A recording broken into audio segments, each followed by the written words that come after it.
All right, we got a little news. Ross Dellinger of Yahoo reporting that Oregon and Dan Lanning have agreed to a 6-year contract averaging nearly $11 million per season. It's a $2 million raise per year for Dan Lanning. Congratulations on the money, Dan Lanning. He deserves it. He deserves it, but did they have to pay it? I think is my question. Good. I'm going to write this. You go ahead. They still didn't have to pay it.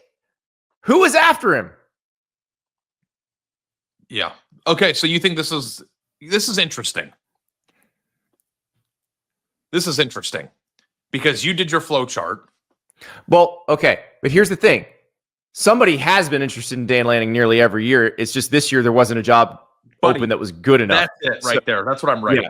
Yeah. It's like, okay, no one's interested right now. No one's trying to get him right now, but they will next year. Like, so this is proactive. So, okay, I take back my credit.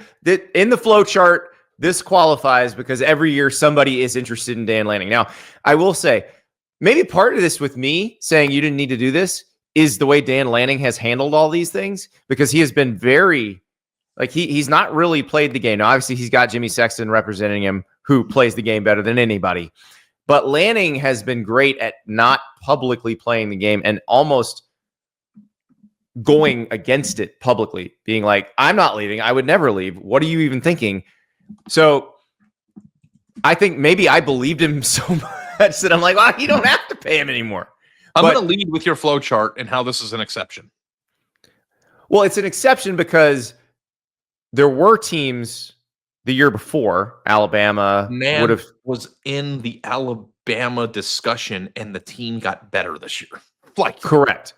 So that's it. Any big job that opens in the next 2 years, his name will come up, even though he's made it abundantly clear he doesn't want to leave Oregon.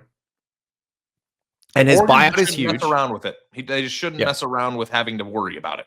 Yeah, his buyout is enormous if you wanted to hire him away from Oregon anyway. So they've secured themselves on multiple fronts. They've secured Dan Lanning on multiple fronts. But yeah, you're right.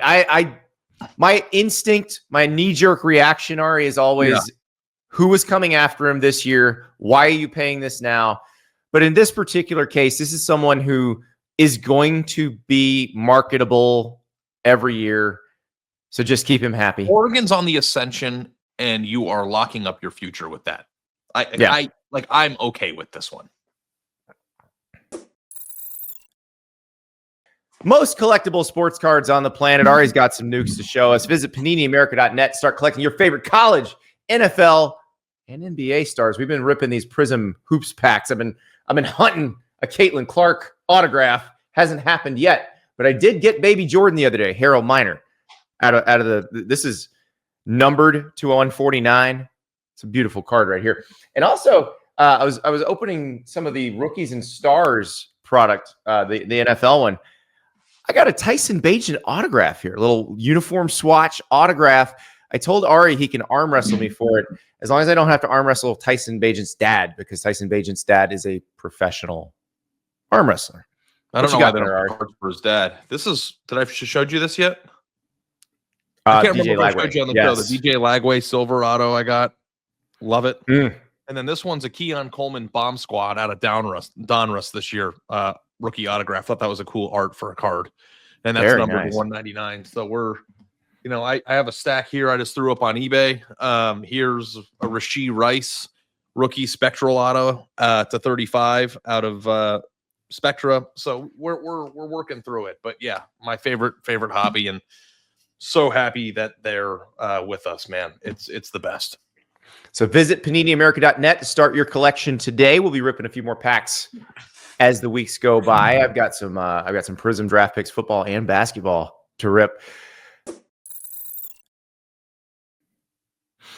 Big deal.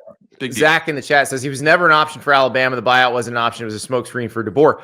He was an option for Alabama if he wanted to go to Alabama. He didn't. And yes, his buyout at Oregon is enormous. But if Alabama really wants you, I don't know that there's an enormous number that's too enormous. So that's the thing. A&M wanted to kick the tires on him. Alabama wanted to kick the tires on him. So Ari's right on this one. I'm wrong. Like they this is one time where you do pay up because you got a good thing. And you want to make sure you keep them. Yeah. And also, too, the one thing that I might disagree with on your flow chart is, did they just win a national championship being like the only metric for like success? You know why I put that there? Huh? You know, I put that there. It's because you can spend all the money you want right after you win a national championship, and no one cares. Yeah, you for it. But I'm saying, I think Oregon's current situation.